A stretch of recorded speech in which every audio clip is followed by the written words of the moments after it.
Hello students, तो twelfth physics chapter electromagnetic induction और EMI का नेक्स्ट लेक्चर। और आज हम इस लेक्चर में पढ़ेंगे फैराडेज लॉ। तो इससे पिछले लेक्चर में आपने देखा होगा कि हमने पढ़ा था लेंज लॉ।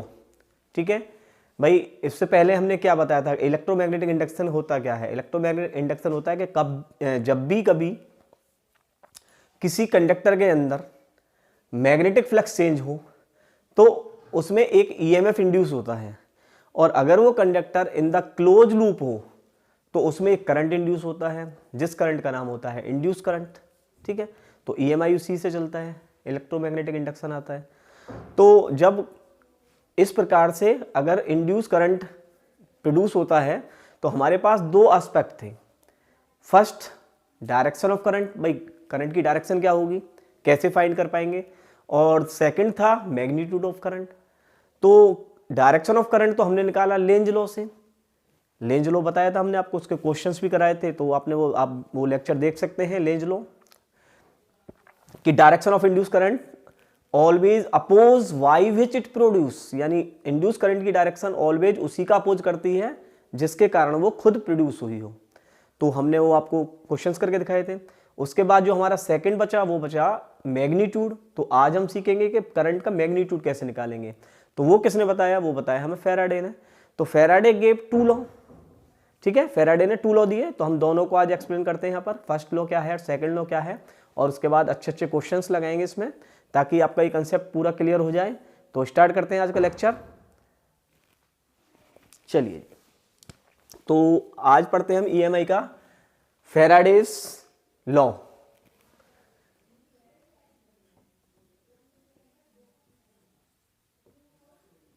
फैराडेज लॉ, ठीक है। रियलिटी में दो लॉ दिए थे, तो हम फैराडेज लॉज लिख सकते हैं, Faraday's laws.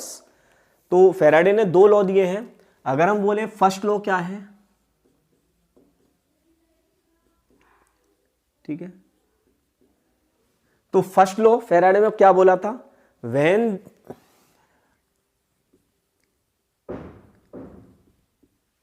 whenever there is a change in magnetic flux, whenever there is a change in magnetic flux in a conductor,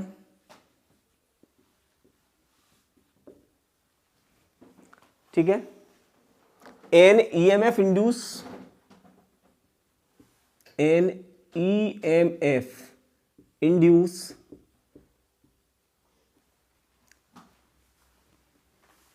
in conductor, an EMF induce in conductor if conductor is in a closed loop, ठीक है, एक circuit बनाया हुआ हो, close loop में हो, तो there is a current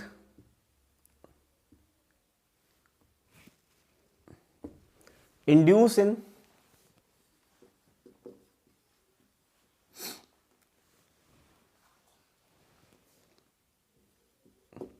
this is called induce current.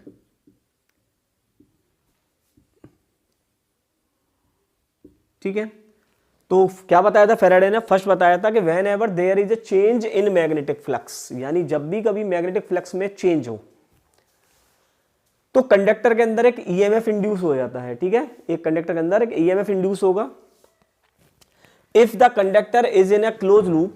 ठीक है, अगर कंडक्टर क्लोज लूप में हो तो there is a current induce in, and this is called induce current. ठीक है, तो this is the first law, भाई ये हमारा फर्स्ट लॉ है। तो इसको हम और भी समझ सकते हैं कि सपोज कीजिए एक ऐसा हम क्लोज लूप बना लें,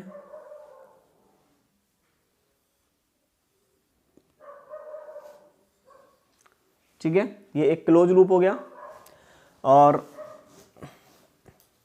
एक मैग्नेट लें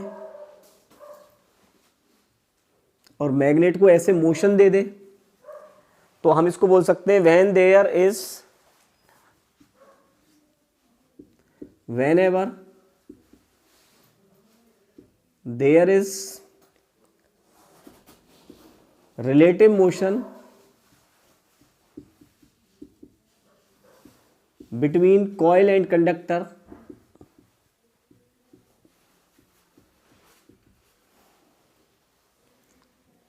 magnetic flux change in coil and EMF induce in a coil and a current flow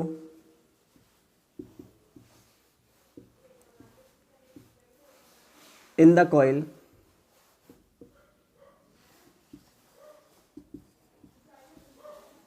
this is called induce current. ठीक है, तो अगर हम इस मैग्नेट का रिलेटिव मोशन रखेंगे इधर से, तो हमें समझ में आ रहा है इससे क्या होगा कि इसमें इस कॉइल के अंदर का मैग्नेटिक फ्लक्स चेंज होगा। इस मैग्नेटिक फ्लक्स चेंज होने से इसके अंदर एक ईएमएफ इंड्यूस हो जाएगा। ईएमएफ इंड्यूस होने से ये क्लोज सर्किट है, तो इसके अंदर एक करंट भी इंड्यूस होगा, जिस करंट का नाम होगा इंड्यूस करंट। और ये करंट कब तक रहेगा? ये करंट केवल तभी तक रहेगा जब तक कि ये मोशन होगा, रिलेटिव मोशन है। जब ये रिलेटिव मोशन बंद हो जाएगा, करंट भी खत्म हो जाएगा। ठीक है, तो ये हमारा फर्स्ट लॉ है। तो फर्स्ट लॉ क्या कहता है? Whenever there is a change in magnetic flux, whenever there is a change in magnetic flux in a conductor, an EMF induced in conductor, if conductor is in a closed loop, so there is a current induced in the coil and this is called induced current। Clear है? चलिए second law पढ़ते हैं। तो ये तो हमें बताया था इंड्यूस ईएमएफ क्या होता है और इंड्यूस करंट क्या होता है।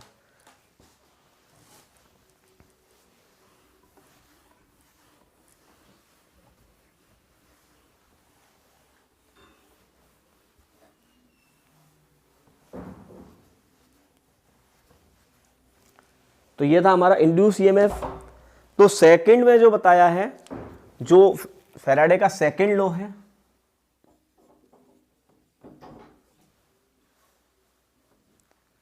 उसमें उन्होंने मैग्नीट्यूड ऑफ इंड्यूस ईएमएफ बताया है। ठीक है, उन्होंने बोला है the magnitude of induce EMF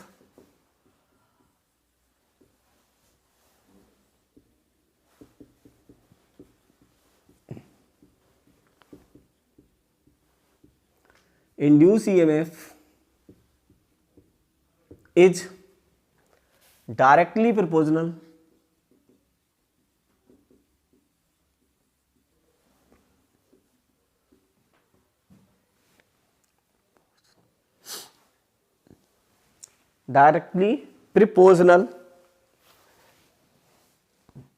तो the magnitude of induced EMF is directly proportional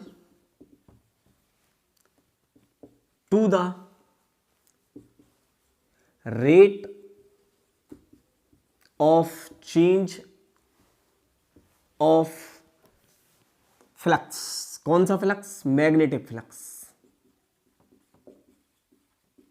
ठीक है, तो उन्होंने बोला सेकंड लॉ में the magnitude of induce EMF is directly proportional to the rate of change of magnetic flux. यानी बहुत simple सा कंसेप्ट है कि इन्होंने बताया कि जो ईएमएफ है, जिसे हम स्मॉल ई से डिनोट करते हैं, वो डायरेक्टली प्रोपोर्शनल है rate of change d phi by d t, rate of change of flux. Rate of change of flux, phi is the flux, rate d y phi d t, E is the induce EMF. तो E directly proportional d phi by D T.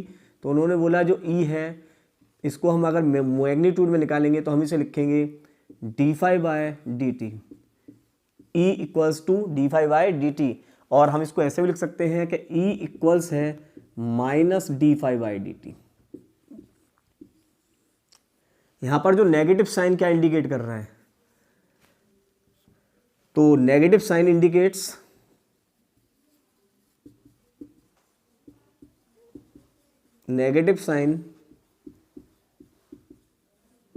indicate the direction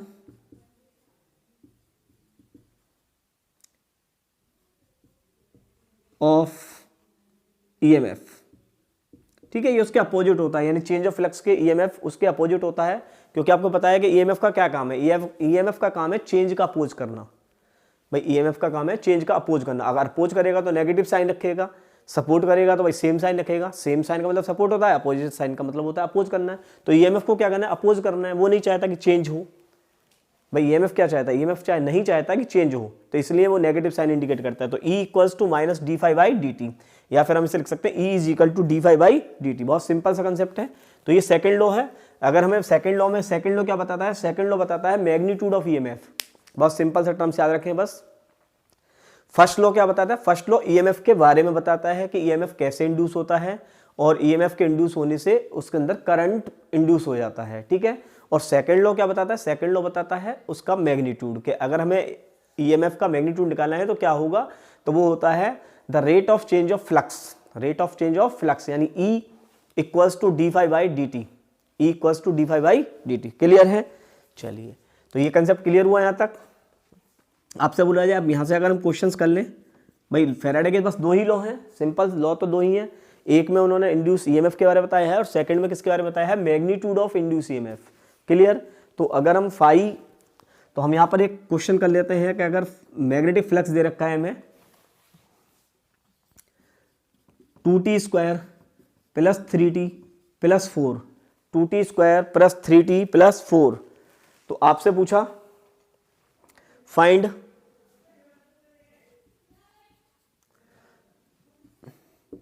magnetic, find induce EMF,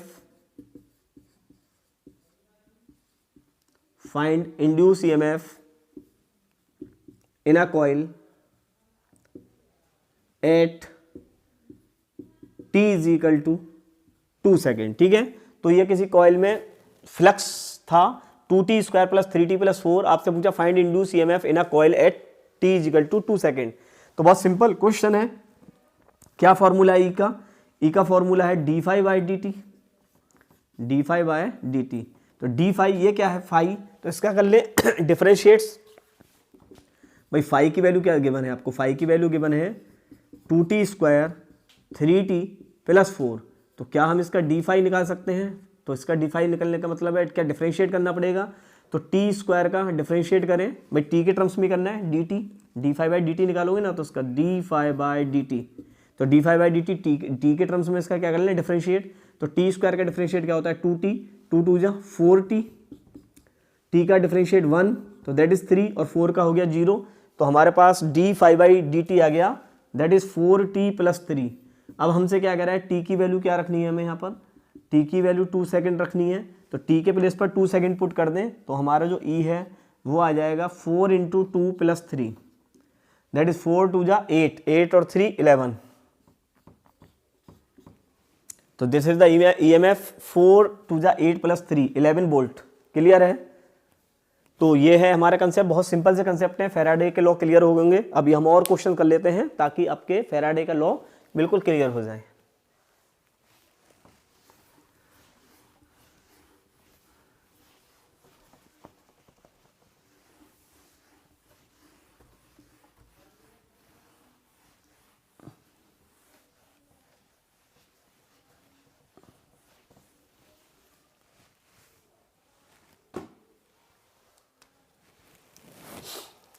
देखिए questions और कर लेते हैं। Suppose करो ऐसे magnetic field,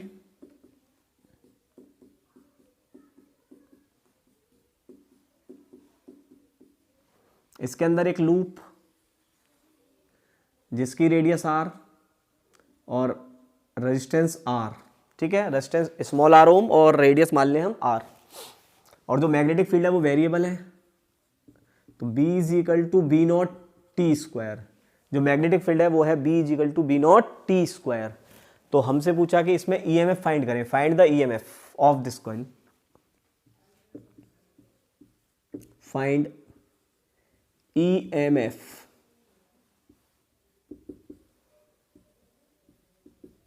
ठीक है जी, find EMF in the coil. तो क्या फॉर्मूला है हमारा EMF का, तो ईएमएफ का फॉर्मूला है E equals to d phi by D t, E equals to d phi by D T. तो क्या हम पहले फाई निकाल सकते हैं? फाई क्या होगा? फाई इज इक्वल टू होगा B A cos theta, B A cos theta. Cos theta क्या होता है? बी और ए का बीच का एंगल होता है। अब बी और ए, ठीक है, तो बी और ए देखते हैं हम इसमें, ठीक है। बी और ए की बात करें तो बी ए की बात करोगे तो देखिए बी किधर है? इनसाइड। और एरिया कैसा होता है? एरिया परपेंडिकुलर होता है टू द सरफेस। कॉइल ऐसे रखी हुई है तो या तो एरिया वेक्टर को हम इस डायरेक्शन में ले सकते हैं या फिर इस डायरेक्शन में ले सकते हैं। तो इस डायरेक्शन में ले लीजिए चाहे इस डायरेक्शन में ले लीजिए, ठीक है, दोनों में ले लीजिए। तो इसका मतलब है फाई क्या हो गया हमारा? फाई हो गया बी ए। भाई इधर लेंगे तो 0 और इधर लेंगे तो 180। आ रहे समझ में? भाई कैसे लेंगे? ऐसे करके, तो इनसाइड में लेंगे तो मैग्नेटिक फील्ड भी अंदर और एरिया वेक्टर भी अंदर, तो उन दोनों के बीच में एंगल 0। और अगर मैग्नेटिक फील्ड अंदर और एरिया वेक्टर इधर तो उनके बीच में एंगल 180। तो दोनों केसों में आपका या तो 0 रख लीजिए या 180 रख लीजिए, 0 और 180। तो इसका मतलब कॉस की वैल्यू क्या हो गई? कॉस थीटा, यानी 0 या 180। तो दैट इज फ्लक्स हो गया बी ए। तो बी ए को हम क्या लिख सकते हैं? बी कितना है? B naught T square. और ए क्या है? ए हो गया पाई आर स्क्वायर। ए हो गया आपका पाई आर स्क्वायर। क्या फ्लक्स निकाल लिया हमने? ठीक है, तो हमें क्या निकालना है? ई निकालना है। तो ई में क्या करना पड़ेगा? इसका डिफरेंशिएट करना पड़ेगा टाइम के टर्म्स में। तो देखिए इसका डिफरेंशिएट कर दीजिए। तो इसका डिफरेंशिएट क्या हो गया? 2 B naught T pi are square. भाई टी का करना है केवल आपको, तो टी स्क्वायर का हो गया 2t, तो 2 B naught T pi are square. तो this is the EMF 2 B naught T pi are square. और आपसे अगर आई भी पूछ रहे हैं, यहाँ आई क्या होगा? तो आई इज इक्वल टू क्या होता है? E by R. भाई EMF I is equal to E by R, यानी B by R, B is equal to I R. तो बी की जगह पोटेंशियल होता है, यहाँ पर ईएमएफ है तो I is equal to E by R है। तो ई कितना आया? ई आया हमारा 2 B naught T pi are square. और इसका इंटरनल ये जो रेजिस्टेंस है, सॉरी ये कितना है? इसका रेजिस्टेंस है आर। तो दिस इज करंट। तो आई की वैल्यू आ गई 2 B naught T pi are square upon r, और ईएमएफ की वैल्यू आ गई 2 B naught T pi are square. Clear है? इजीली आसानी से कर सकते हैं इस टाइप के क्वेश्चंस। भाई आपको बी मिल जाएगा, बी वेरिएबल्स होगा तो टी के टर्म्स में होगा, तो हम उसका क्या करेंगे? डिफरेंशिएट कर लेंगे। फ्लक्स निकालेंगे पहले, फ्लक्स का डिफरेंशिएट कर लेंगे टी के टर्म्स में। और अगर ई पूछा है तो d phi by D t है ओनली, और आई पूछा है तो आई को लिख सकते हैं हम ई बाई आर। चलिए और एक दो क्वेश्चन कर लेते हैं इसमें हम।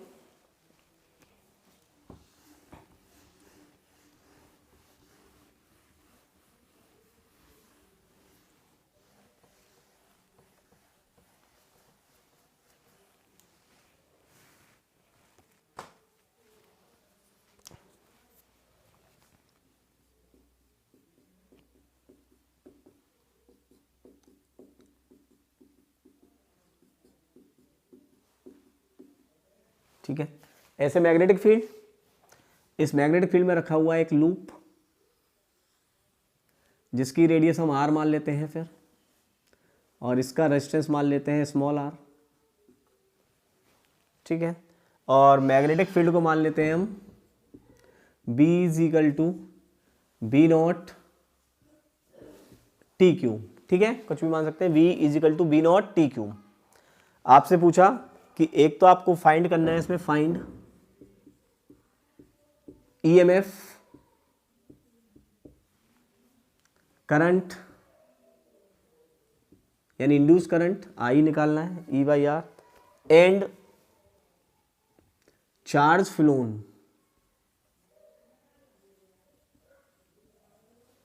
And charge at t naught time. Clear? तो इसमें इस बार देखो हमसे चार्ज भी पूछ लिया, ईएमएफ भी पूछ लिया और करंट भी पूछ लिया। ठीक है, इससे ज़्यादा कुछ पूछेगा नहीं, ये तीन ही कंडीशन पूछता है हमसे, यानी ईएमएफ, करंट एंड चार्ज। चलिए स्टार्ट करते हैं। तो क्या पहले हम इसका फ्लक्स निकाल सकते हैं? ठीक है, तो इसका फ्लक्स निकालने के लिए हमें क्या करना पड़ेगा? इसका फ्लक्स निकालने के लिए हमें करना पड़ेगा phi is equal to B A cos theta. तो कॉस थीटा की कोई प्रॉब्लम नहीं है भाई। एरिया वेक्टर आपको पता है, या तो इनसाइड होगा या आउटसाइड होगा। तो मैग्नेटिक फील्ड इनसाइड है तो 0 या 180, तो फाई इज इक्वल टू हो जाएगा, बी की जगह पर लिख सकते हैं हम बी नॉट टी की क्यूब, ए की जगह पर लिख ले पाई आर स्क्वायर। तो फाई तो हो गया हमारा B naught T cube pi are square. अच्छा अब ई की बात करें तो ई को तो हमें निकाल सकते हैं आराम से, ई इज इक्वल टू क्या होता है d phi by D t, यानी इसका कर दें हम डिफ्रेंशिएट, तो इसका डिफ्रेंशिएट करोगे तो क्या आएगा 3 B naught T square pi are square, यही तो आएगा। टी की क्यूब का डिफरेंशिएट क्या होगा 3t स्क्वायर और बी नॉट ऐसे ही हो जाएगा पाई आर स्क्वायर, सेम कहानी। तो ई मिल गया। अच्छा अगर हम आई भी निकालें तो क्या आई भी निकाल सकते हैं? हाँ आई भी निकाल सकते हैं। आई इज इक्वल टू क्या होता है ई बाई आर, ई हमारा ये आ गया, तो हम लिख सकते हैं 3 B naught T square pi are square by r. Clear है यहाँ तक? आई भी आ गया। अब क्या पूछ रहा है? चार्ज पूछ रहा है एट टी नॉट टाइम पर। तो आई इज इक्वल टू क्या होता है? आई इज इक्वल टू होता है d q by D T. तो d q is equal to क्या लिख सकते हैं हम? I d t. भाई आई इज इक्वल टू क्या है? D q by D T. तो d q is equal to I d t. I की वैल्यू यहां से रख लें, तो आई की वैल्यू हो गई हमारी 3 B naught T square pi are square by r d t. ठीक है, तो हमें डी क्यू निकालना है, तो क्या हमें करना पड़ेगा इसका इंटीग्रेशन। भाई इसका तो हमें इंटीग्रेशन करना पड़ेगा, तो हम क्यू निकालेंगे तो इसका कर देंगे इंटीग्रेशन कहाँ से? 0 से टी नॉट तक। भाई जहाँ तक टाइम पूछ रहा है वहीं तक निकाल लेंगे, टी नॉट तक हो गया। तो हम लिखेंगे 3 B naught T square pi are square r d t. Clear है यहाँ तक? चलिए जी, तो इसमें इंटीग्रेशन किसके टर्म्स में होना है? टी के टर्म्स में होना है, बाकी तो सब कॉन्स्टेंट है। तो आप इनको बाहर निकाल लीजिए, 3 B naught pi are square upon r integration of t square d t 0 से टी नॉट। तो टी स्क्वायर का इंटीग्रेशन क्या होता है? टी की क्यूब बाई 3। तो 3 B naught pi are square by r और इंटीग्रेशन हो गया टी की क्यूब बाय 3। कहाँ से लिमिट है? 0 से टी नॉट, तो टी नॉट आ गया, ये 3 आ गया, इस 3 से देखो ये 3 कैंसिल हो जाएगा। तो आंसर क्या आया हमारा? आंसर आ गया हमारा Q is equal to B naught T cube pi are square upon R. यही तो आ गया, ये देख लिया आर सबसे सिंपल। हमने पहले बी निकाल लिया, तो बी आया हमारा बी नॉट टी की क्यूब और पाई आर स्क्वायर। इसका हमने इंटीग्रेशन डिफरेंशिएशन किया, तो इसका डिफरेंशिएशन आ गया 3 B naught T square pi are square. सही है। इसका करंट निकाला तो ये हो गया 3 B naught T square pi are square upon R E by R से। फिर हमें निकालना I is equal to d q by D T, तो d q is equal to I d T, तो d q is equal to 3 B naught T square pi are square upon R d t. D q का हमें Q निकालना है, तो क्या हमें integration करना पड़ेगा, तो यहाँ हम इंटीग्रेशन करेंगे 0 से टी नॉट के बीच में, टी के टर्म्स में। तो टी का इंटीग्रेशन क्या होता है? टी की क्यूब बाई 3, 3 से 3 कैंसिल, तो this is B naught T cube pi are square upon R. ठीक है, चलो ये तो कोई बात नहीं, बहुत ये हमारी प्रोसेस सही है। अब लेकिन हमें एक चीज समझो, देखो यहाँ से पहले हमने क्या किया? डिफरेंशिएशन। पहले हमने किया डिफरेंशिएशन और फिर किया इंटीग्रेशन, यानी प्रोसेस वहीं आई वापस। भाई पहले तो हमें करना पड़ा डिफरेंशिएशन, फिर करना पड़ा इंटीग्रेशन। क्या इसका कोई शॉर्टकट तरीका हो सकता है? प्रोसेस सही है भाई, प्रोसेस तो हम निकाल सकते हैं, प्रोसेस तो यही है हमारी। क्यों निकालने तो आपको इजीली आप निकाल सकते हैं यहाँ से, लेकिन क्या इसका शॉर्टकट भी तरीका हो सकता है? तो हम शॉर्टकट तरीके पर बात करते हैं थोड़ी सी। ठीक है, ये तरीका सही है, बढ़िया है, और यहाँ तक हम इजीली निकाल सकते हैं। ठीक है, तो हम थोड़ा से शॉर्टकट तरीके पे बात कर लेते हैं कि शॉर्टकट तरीका भी हो सकता है इसका। तो देखते हैं शॉर्टकट क्या हो सकता है इसका।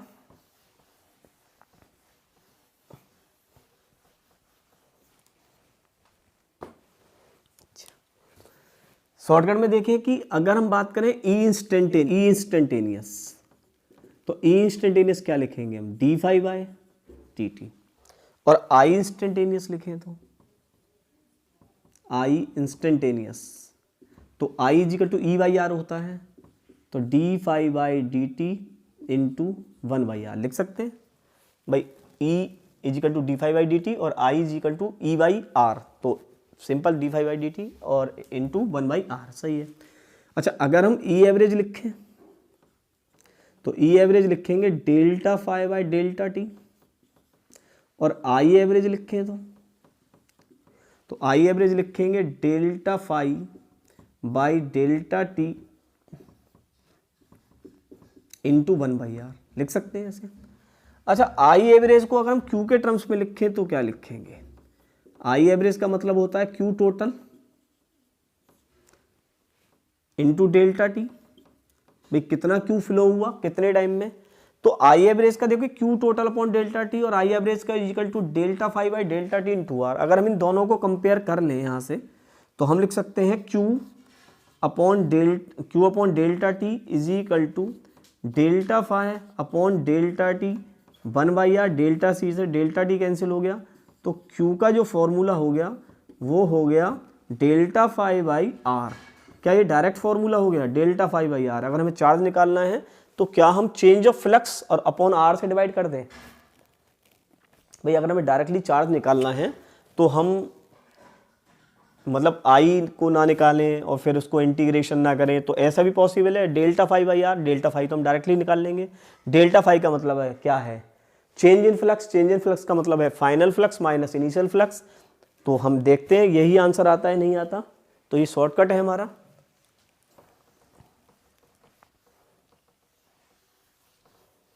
डेल्टा फाई बाई आर, ठीक है। तो चेक करते हैं जरा, तो Q is equal to phi final minus phi initial by R. तो Q is equal to phi की वैल्यू लिख लें पहले हम यहाँ से। फाई की वैल्यू आपको पता ही है क्या होगी, बी ए, तो बी नॉट टी की क्यूब पाई आर स्क्वायर। क्या यही है फाइल? तो ठीक है, तो अगर फाइनल की बात करें तो फाइनल पे तो आपको टी नॉट पर आ रहा है, तो टी की वैल्यू यही हो गई, बी नॉट टी की cube pi are square minus initial में फ्लक्स कितना था 0। भाई इनिशियल में तो फ्लक्स 0 होगा, कोई चेंज ही नहीं हुआ, स्टार्टिंग में फ्लक्स चेंज नहीं हुआ, इसका मतलब फ्लक्स क्या होगा 0। तो स्टार्टिंग में 0 अपॉन आर। तो अगर हम यहाँ देखें क्यू की वैल्यू क्या आ रही है, तो वी नॉट टी की cube pi are square by R. क्या यही वैल्यू है V naught T cube pi are square upon R? अगर टी नॉट लिखा है तो बस टी नॉट लिख दो, कोई प्रॉब्लम नहीं है। टी नॉट के टाइम तक भाई हम टी नॉट भी लिख सकते हैं इसे, लेकिन आंसर देखिए दोनों का सेम है। तो क्यू के लिए एक तो प्रोसेस वही है कि पहले आपने वी निकाला, फिर ई निकाला, फिर ई से आई निकाला, और आई के बाद डी क्यू निकाला, डी क्यू से क्यू आ गया इंटीग्रेशन करके। और अगर हमें डायरेक्टली क्यू निकालना है तो क्या क्यू को change of flux upon R directly लिख लें, change of flux upon R. तो ये आपको याद रखना है, एक शॉर्टकट है ये। आपको जल्दी भी क्वेश्चन करना हो तो आप लिख सकते हैं q is equal to delta phi by R. अगर क्यू पूछ रहा है, I is equal to E by R है ही, और ई निकालना है तो change of flux d phi by D t. Clear हो गया होगा। तो ये था हमारा लॉ, आपका फैराडे का सेकंड लॉ, ठीक है। तो सिंपल है कि किसी भी टाइप के क्वेश्चन आ जाए आप कर सकते हैं। ओमेगा के रोटेशन में आ जाए तो आप ओमेगा के रोटेशन में भी कर सकते हैं। देखिए ओमेगा के रोटेशन में बताता हूं मैं आपको।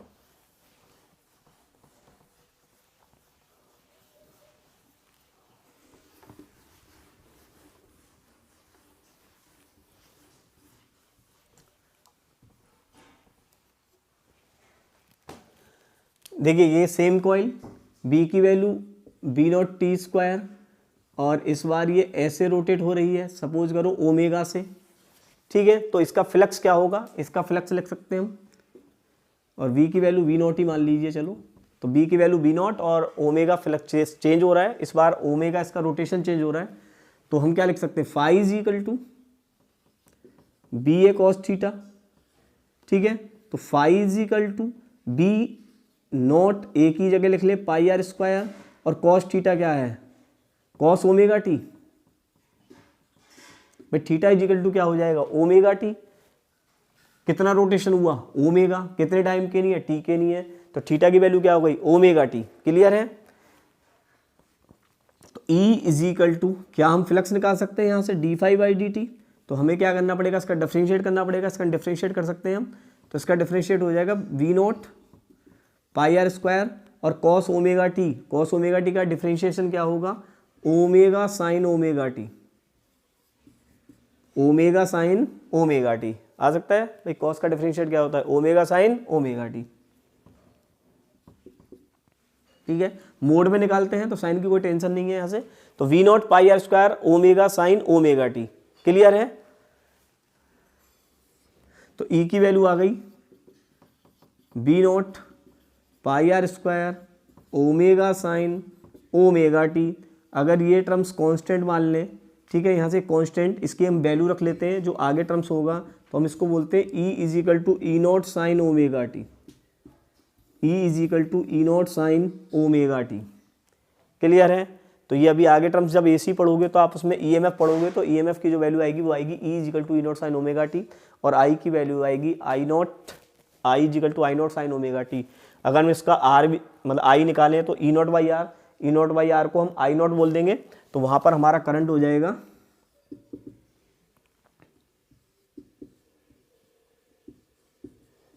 तो ये एसी करंट है जो अब आगे पढ़ने वाले हैं इस लेक्चर के बाद।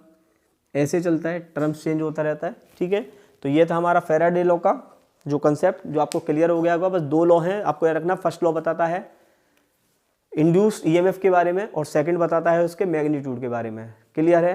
क्या बताता है, e is equal to d phi by D t. I निकालना है तो ई बाई आर, क्यू निकालना है तो आपको पता ही है, इंटीग्रेशन और विदाउट, दोनों इंटीग्रेशन से हमने मेथड से बता दिया आपको। तो आपका ये कंसेप्ट क्लियर हो गया होगा।